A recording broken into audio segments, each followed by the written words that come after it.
terus terang saja apa yang di dalam hati kita itu akan tampak dalam ucapan kita.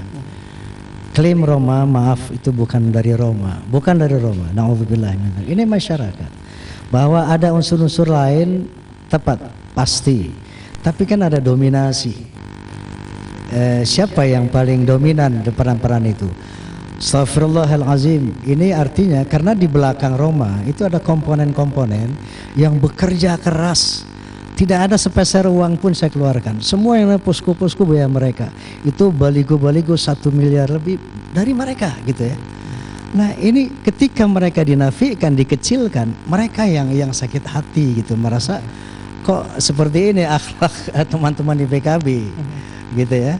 Nah bahwa anda katakan kalau Roma adalah pres, itu dalam kontrak memang seperti itu.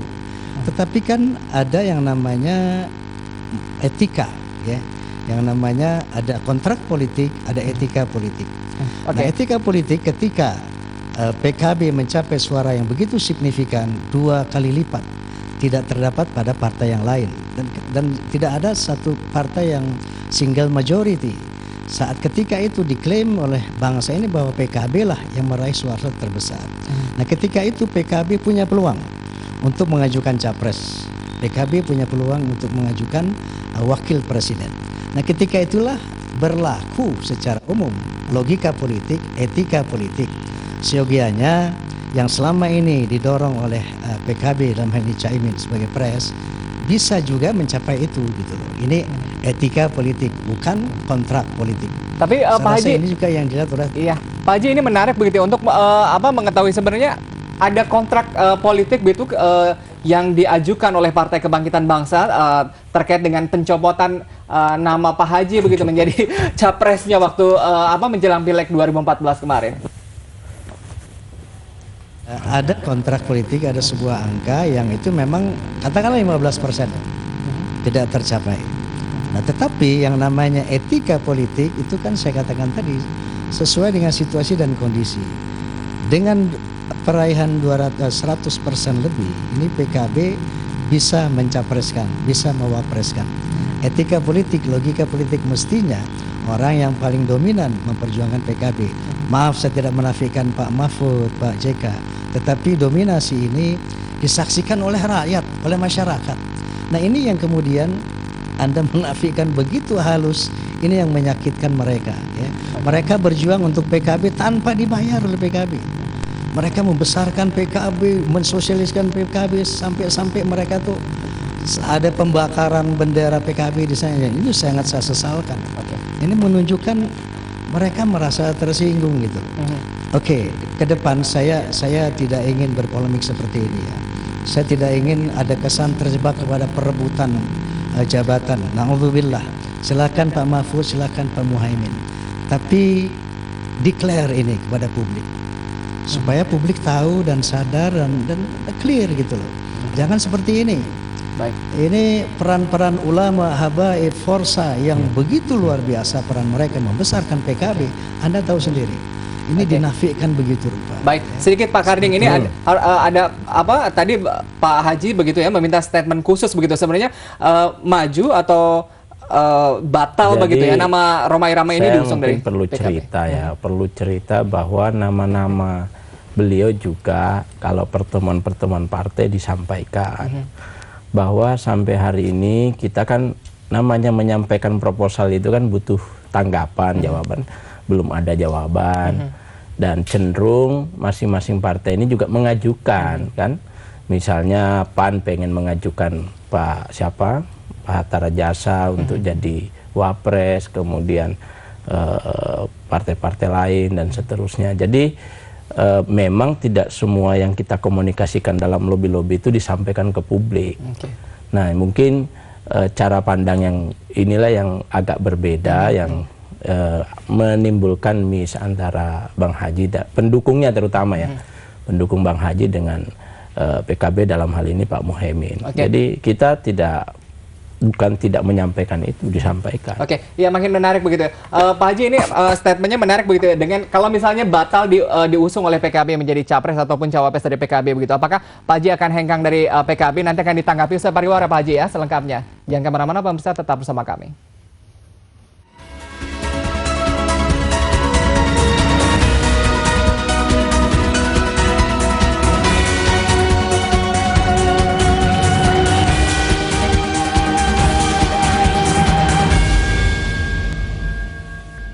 Iya, pemirsa, pembahasan maju mundurnya Raja Dangdut Rhoma Irama menjadi capres dari PKB ini masih kami bahas. Masih terhubung dengan Pak Haji di ujung telepon. Pak Haji, selamat malam. Ya, iya, Pak Haji, ini tadi saya tanyakan begitu, apakah kalau misalnya batal diusung oleh Partai Kebangkitan Bangsa begitu, apakah Pak Haji akan hengkang dari PKB, menarik suara Pak Haji begitu? Ya, pertama bahwa jadi atau tidak di posisi itu saya tidak permasalahkan. Saya ikhlas, ridho, didukung atau tidak oleh PKB, ini wallah ikhlas, bukan basa-basi, Mas Karding, dari hati saya ya. Karena memang keberangkatan saya jadi capres ini bukan ambisi saya. Berulang-ulang saya katakan ini desakan dari ulama habaib yang menginginkan saya sebagai tampil sebagai merepresentasikan sebagai menyampaikan aspirasi umat gitu ya. Jadi saya sangat tidak berambisi untuk mengejar jabatan itu. Silakan tentukan siapa, saya akan terima dengan hormat, dan saya yang tidak pernah sakit hati kepada PKB, juga kepada Caimin, kepada Anda juga Mas Karding. Saya ingin tetap bersahabat apapun keputusan Anda. Cuman yang penting saya mohon kepada PKB cepat Bu, katakanlah mau karena sesuatu apa ya, sampaikan siapa yang akan diusung. Itu saya hormati, dan kita semua menghormati keputusan partai, dan itu memang domain partai apapun itu. Seperti itu. Menarik. Ke Pak Heri, ini ada pengamat politik di sini, Pak Heri Budianto, ini menarik begitu ya. Apa posisi mengambang begitu ya dari partai politik begitu untuk mengusung beberapa figur yang dinilai memiliki elektabilitas begitu ya di Pileg dan juga Pilpres sendiri begitu. Ini bagaimana posisinya begitu, ketegasan ini kapan kira-kira bisa dipastikan begitu, karena masing-masing partai tampaknya masih dalam posisi yang mengambang. Ya, tadi saya katakan bahwa PKB itu sukses dalam mengemas 3 tokoh ya, dalam memberikan komunikasi pemasaran politik kepada masyarakat, kepada pemilih, lalu kemudian itu menyedot perhatian ya. Ada nama Bang Haji, lalu kemudian ada nama JK, lalu ada nama Mahfud. Itu tidak bisa kita tinggalkan. Di salah satu televisi swasta juga saya bersama Bang Haji sudah pernah berdiskusi, kita Bang Haji ya, kita pernah menyampaikan bahwa ada banyak variabel yang menentukan. Saya kira salah satu variabel itu ya variabel adanya Bang Haji di situ. Nah, PKB ini, pemilih-pemilih PKB terutama kaum Nahdliyin itu kan memiliki keunikan menurut saya. Patronase figur itu sangat menentukan. Nah, di situ figur Bang Haji selain artis, selain musisi, tapi juga seorang ulama. Nah, di situ juga menurut saya akan sulit membedakan di mana posisi, apakah betul tadi yang disampaikan misalnya tadi di Wonosobo dalam kampanye. Nah, tadi sudah dijawab oleh Bang Karding juga bahwa sangat banyak massa di dalam kampanye itu, tapi apakah tingkat keterpilihannya signifikan dengan massa yang banyak tadi? Nah, ini juga perlu menurut saya dilihat. Nah, yang jauh lebih penting menurut saya, ini PKB ketika mengusung ketiga nama ini yang tidak terpikirkan, atau mungkin saya tidak tahu apakah ini bagian daripada strategi yang dikemas oleh teman-teman di PKB, bahwa tidak ada mekanisme bagaimana nanti misalnya PKB sampai 15%, lalu kemudian katakan kansnya lebih besar dari sekarang untuk mengajukan capres, lalu bagaimana mekanisme untuk melakukan seleksi terhadap dari 3 nama konvensinya tidak ada begitu ya, seperti justru partai itu lain. Okay. Berbeda dengan PKS misalnya, kan berbeda dengan konvensi Partai Demokrat. Nah, sehingga saya kira polemik ini muncul salah satunya karena tidak adanya mekanisme dalam penentuan itu. Nah, itu yang pertama. Lalu yang kedua menurut saya, nah sekarang ini kan adalah politik. Saya kira kedua belah pihak juga harus memahami dari perspektif PKB, saya kira karena partai politik lalu kemudian berpikirnya realistis karena 9%, lalu kemudian sulit sekali untuk mendorong menjadi capres, lalu kemudian solusinya kita coba tawarkan cawapres. Nah, saya kira ketika bicara politik, nah memang ada sesuatu hal yang berbeda gitu. Nah, saya memahami apa yang disampaikan oleh Bang Haji tadi, mengatakan bahwa etika politik itu penting gitu. Mestinya menurut saya komunikasi Jadi komunikasi PKB dengan Bang Haji, komunikasi PKB dengan Pak Mahfud, dengan Pak JK, bagaimana saya kira tentang ini semua. Terutama tadi disampaikan oleh Bang Haji, total apa yang dilakukan oleh Bang Haji di dalam membackup PKB itu kan sangat total, berbeda dengan keduanya misalnya. Nah, ini menurut saya clear kalau komunikasinya berjalan baik. Nah, segera sekarang sebelum ini berlarut-larut menurut saya, dan waktu untuk penghitungan real count ini tinggal beberapa hari lagi ya, saya kira dalam hitungan hari, sekarang sudah tanggal 29, tinggal 10 hari lagi, lalu mekanisme itu perlu dipikirkan. Nah, itu dikomunikasikan. Saya kira kalau itu nanti dikomunikasikan, ada keputusan partai, entah itu dalam bentuk misalnya musyawarah kerja nasional partai, mengundang DPW semua, lalu kemudian itu diputuskan, saya kira memang itu penting. Tapi satu hal juga saya ingin menyampaikan ke Bang Haji, di dalam politik itu memang agak sulit menegakkan etika politik itu. Hari ini partai-partai politik kita memang sangat jauh dari pendidikan politik. Jadi kadang-kadang ada hal-hal yang perlu kita pahami, Bang Haji, bahwa realistis berpikir, realistis politik itu kadang-kadang juga pada akhirnya sangat menyakitkan gitu. Oke, iya, tanggapannya begitu. Ini jauh begitu dari realistis begitu fakta yang ada Saya begitu. Saya ikhlas disakiti, ikhlas. Oke. Jadi mungkin begini, tidak ada yang mau menyakiti. Semua yang dilakukan oleh PKB itu dikomunikasikan, Pak Heri, dengan Bang Haji, dengan Pak Mahfud. Ini bagian daripada upaya kita untuk terus membangun kebersamaan. Jadi sepanjang yang saya pahami, apapun yang dilakukan oleh Pak Muhaimin disampaikan ke Bang Haji.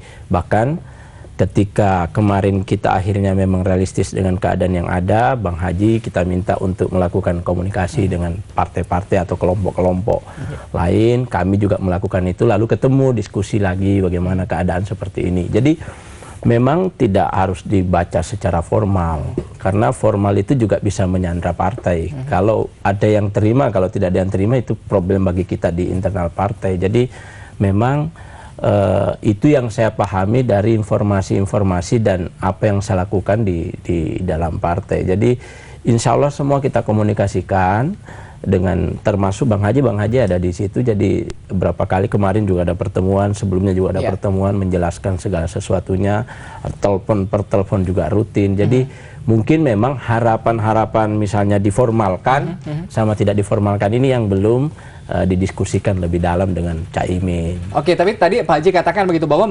mesinnya Pak Haji sendiri begitu ya, konstituennya sendiri sudah bergerak untuk memberikan dukungan begitu ya makin luas untuk pencapresan Pak Haji begitu. Ini sama sekali tidak menjadi pertimbangan evaluasi dari Partai Kebangkitan Bangsa? Tentu semua faktor di sebuah partai itu harus dibicarakan, harus dihitung. Saya kira kalau nggak dihitung juga naif. Beliau bekerja siang malam juga, itu saya kira kita tidak betul juga begitu. Tetapi dari sisi etika tidak ada yang kita langgar menurut saya. Apa sih yang kita langgar? Ya, kita sudah mengkomunikasikannya, faktanya begini, perjanjiannya begini, sudah. Iya, Pak Haji, ini menarik begitu kalau bicara mengenai hitung-hitungan. Memang posisi Pak Haji sendiri di PKB ini kan tidak ada posisi yang jelas begitu. Jelas capres kok. Iya, maksud saya begitu ya. Apanya yang tidak jelas? Maksud saya begitu, di institusi PKB sendiri kan beda dengan ketumnya Pak Caimin, struktural begitu ya. Oh iya, iya.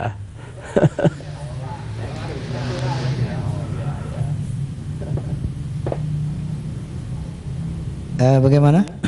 Iya, ini posisi Pak Haji sendiri ini kan tadi begitu ya, cuma hanya diusung sebagai capres sendiri begitu. Tapi secara struktural di PKB tidak ada. Apakah ini bisa kendala begitu bagi Pak Haji sendiri begitu untuk naik menjadi capres dari PKB atau cawapresnya?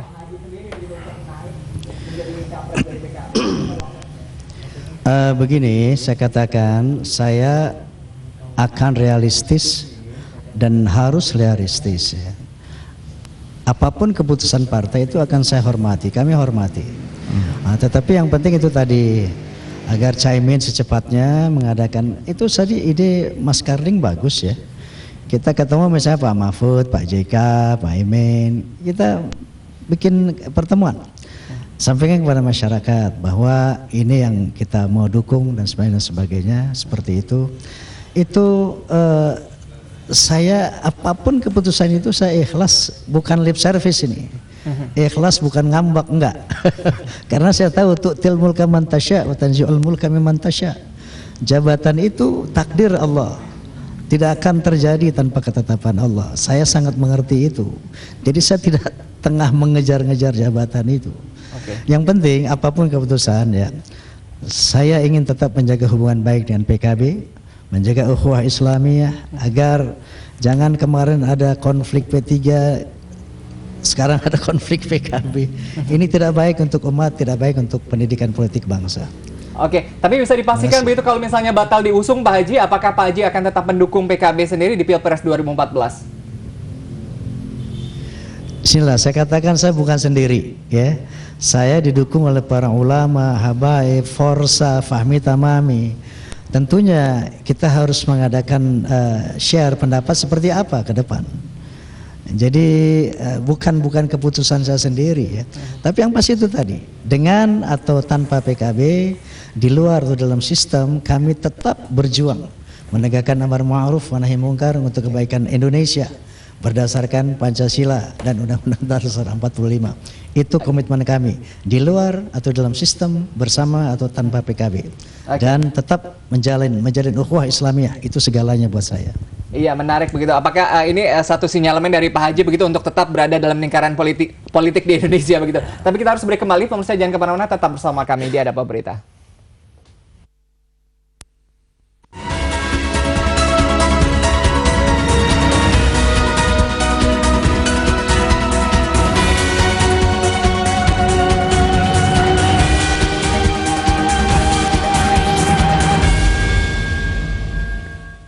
Iya, pemirsa, Anda masih bersama kami di Ada Apa Berita, dan di segmen kali ini ada pemirsa yang bergabung di 0215155111. Selamat malam. Halo. Halo. Ya, selamat malam Pak. Dengan siapa di mana Pak? Dengan Adi, Jakarta Timur, Pak. Oke, dari Jakarta Timur, silakan Pak. Ya. Ya, silakan Pak Adi.